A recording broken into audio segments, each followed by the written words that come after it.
Alien Earth Episode 7 just dropped, and it was completely off the rails in the best possible way. We're talking chest bursters under the bed, a xenomorph acting like Wendy's emotional support pet, a sheep that can do calculus but also takes bathroom breaks mid-equation. I'll be recapping Episode 7, breaking down all the betrayals, facehugger fiascos, and surprise pet bonding sessions. And then we're diving into theories for the finale, which things might get even darker than the Xeno Hive itself. Hey everyone, welcome back to Atomic Cult Media, where we break down the wildest, weirdest, and most WTF moments in movies and TV. In Episode 7, Emergence, we kick off with slightly hiding Arthur, who's rocking a facehugger like a sleep mask under a bed. If your buddy is incubating an alien, maybe don't stash him under the furniture like dirty laundry. Smee walks in, chaos ensues, and eventually the Lost Boys carry poor Arthur toward the beach like they're doing a school project on how not to handle chest bursters. I like this dynamic between Smee and Slightly, especially Smee. He's like the most lovable hybrid of the group. And I love the way he portrays acting as a child through an adult body. I think I previously mentioned that in the first video. I think this does give the show some levity with it and kind of excuses like maybe bad or dumb behavior amongst the characters.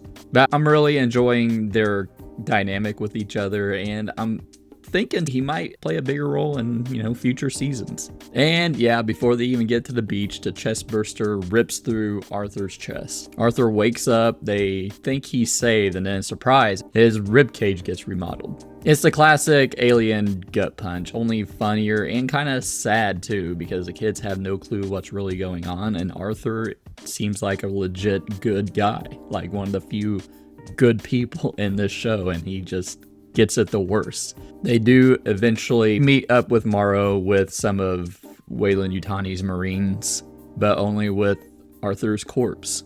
They force Slightly and Smee to accompany them as they try to capture the xenomorph that escaped from Arthur's chest.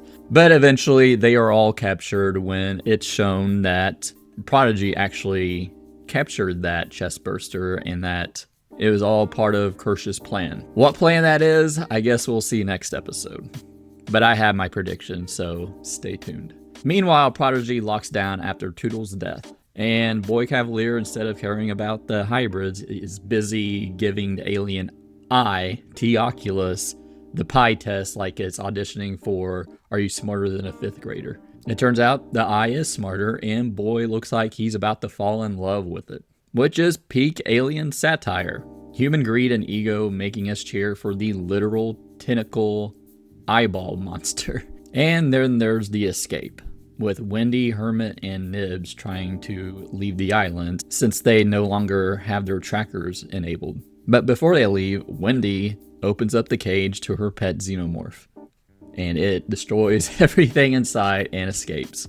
They run into some of Weyland-Yutani's soldiers on the way. She calls on her pet xenomorph and it takes them all out. The xenomorph does seem a little bit skittish. It isn't just rubbing up against her, but she is able to communicate with it, saying to hide and follow. Now, this is going to be a divisive topic amongst Alien fans, I believe, but I'm here for it because the whole concept of Alien is people trying to control these things, but they're uncontrollable. Yeah, for now, there is a honeymoon phase with Wendy and the Xeno, but I'm believing it's going to prove complicated in future seasons. And finally, the beach escape with Wendy, Hermit, and Nibs. They almost make it, but Prodigy troops are already waiting there. Nibs loses it when her teddy gets tossed in the water, ripping a guy's jaw clean off. Hermit, though, makes it the choice.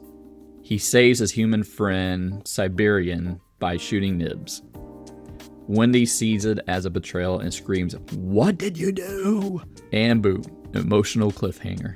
So the episode 7 takeaways: the Lost Boys are broken, the hybrids are fractured, and Wendy's one bad day away from becoming a full-on xenomorph whisperer. Before I get into my episode 8 theories, if you're enjoying this video, maybe like and subscribe, and check out my other Alien Earth videos in the playlist down below. So what's next? The finale's title isn't subtle. The real monsters. The question is, are the monsters the xenomorphs or are they us? Or maybe they're the hybrids. Let's run through some big theories for the finale of the first season of Alien Earth. Theory number 1. Wendy becomes the real monster. Wendy's humanity is crumbling faster than Boy Cavalier's stock options. She's bonded with a xenomorph, she's furious at her brother, and she might fully cross over to Kirsch's side. If you remember, Kirsch was giving her that speech about how people are food in the first episode. I think she's quickly seeing the light from Kirsch and adopting his worldview. So my personal prediction, she's going to team up with Kirsch. She's going to abandon her brother, go with Kirsch, and Kirsch is going to have her in a xenomorph, possibly 2 since he just captured another chest burster, and Kirsch is probably going to be the most powerful character in the show going to season 2. That's my personal prediction. Now we got the fate of Hermit. Hermit betrayed Nibs, and now he's marked. Some fans think he's going to get the eye treatment from Boy Cavalier with the T-Oculus, either merged with the tentacle alien or used as a new host experiment, which would be poetic, since he never saw the hybrids as truly human, and now he might lose his own. Personally, I think it might be Curly. Curly is the one who is wanting to impress Boy Cavalier with her intelligence. Boy Cavalier knows this. So I think when he's thinking about who can be a good host for the T-Oculus, I think it might be Curly. At least story-wise, it seems to be set up that way to me. And from the trailer, it looks like we're going to get that plant tentacle monster some action of what it actually does. It's not just set decoration. Some say it works like a predator lure, using pheromones and sweet smells. Others think it just snatches prey with octopus-like speed. Either way, expect it to go full chaos mode in the finale, since we get a little glimpse of it.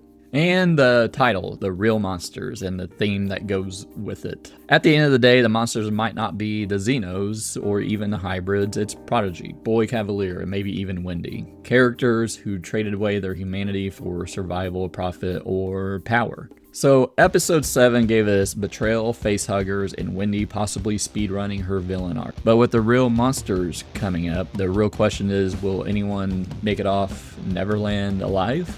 Or are we about to watch Wendy, Kirsch, and a xenomorph rewrite what family means in the Alien universe? Drop your theories in the comments below. Do you think Wendy survives as the hero, the villain, or something in between? And what's your take on this show so far? Are you bothered by the pet xenomorph monster? I can say I'm a little bit intrigued. If you enjoyed this video, maybe check out this.